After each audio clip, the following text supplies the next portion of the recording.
মমতা ব্যানার্জিকে প্রাক্তন করতে হবে। আর ওই ছোড়াটা যেটা আছে তোলাবাজ, ওটাকে জেলে ধন্যবাদ।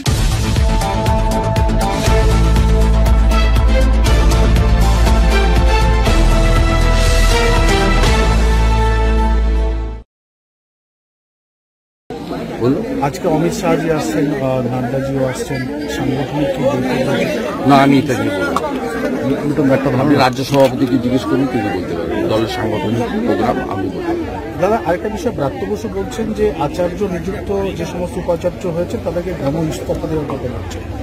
আচার্য যাদেরকে, রাজ্যপাল যাদেরকে সরাসরি সুপ্রিম কোর্টকে চ্যালেঞ্জ করছে।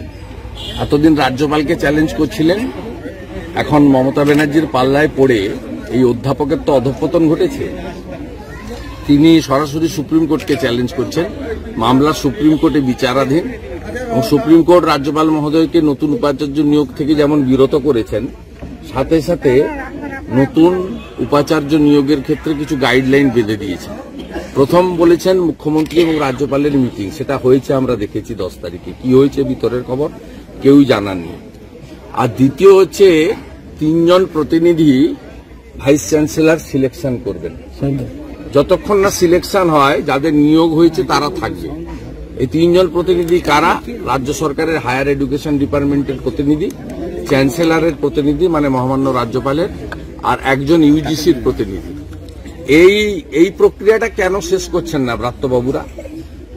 তারা এই প্রক্রিয়াটা শেষ করে পশ্চিমবাংলার শিক্ষাটা, তোমরা চাকরি দিতে চান না, তো চাকরি দিতে চান না বলেই উচ্চশিক্ষা ইউনিভার্সিটিগুলো চলুক চায় না।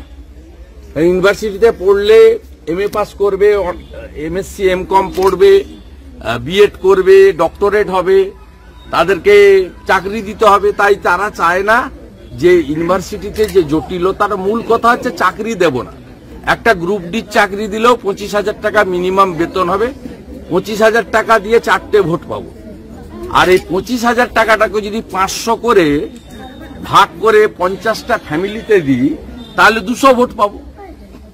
মমতা ব্যানার্জির ছকটা হচ্ছে ভোটের রাজনীতি। মুসলমানদের বলবো তোমরা বিপন্ন, বিজেপি এলে সব বন্ধ হয়ে যাবে। আমরা নাকি আজানও বন্ধ করে দেবো। 29 নভেম্বরে কলকাতায় মসজিদের পাশেই সভা হয়েছিল, তা পবিত্র আজানের সময় চন্দনা বাউরি তার নিজের বক্তব্য বন্ধ করেছে। হ্যাঁ স্যার, আমরা ছিলাম, বন্ধ করেছে। সবকে নাকি মাথায় তুলে মুসলমান, এখানে অনেক মুসলিমরা এসছে, এদেরকে নিয়ে পালিয়ে যেতে হয়। আমরা নাকি তুলে নিয়ে পালিয়ে যাবো, মানে যাই হোক এইসব করে ধাপ্পাবাজি করে শেষ করছে।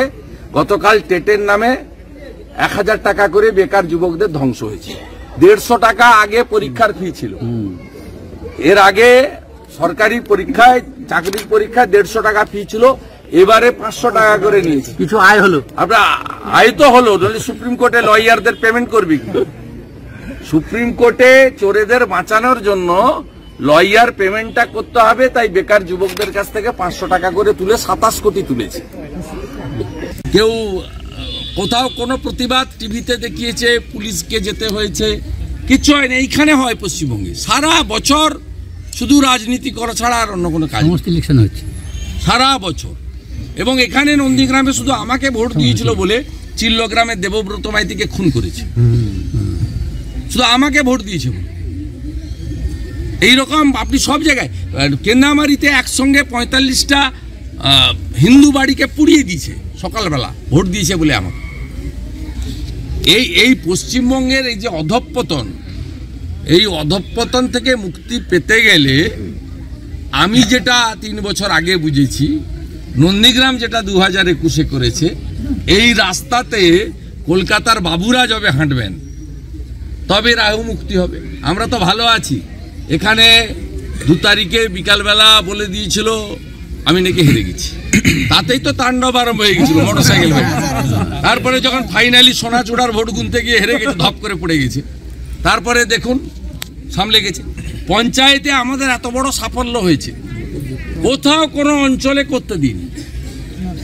ভেকুটিয়াতে এক জায়গায় করে ফেলেছিল, আমি নিজে দাঁড়িয়ে বলেছি যে আমরা পার্টি থেকে তাড়িয়ে দেব, শুধু ভোটের সময় নির্বাচন হবে, সারা বছর কোনো গোলমাল হবে না,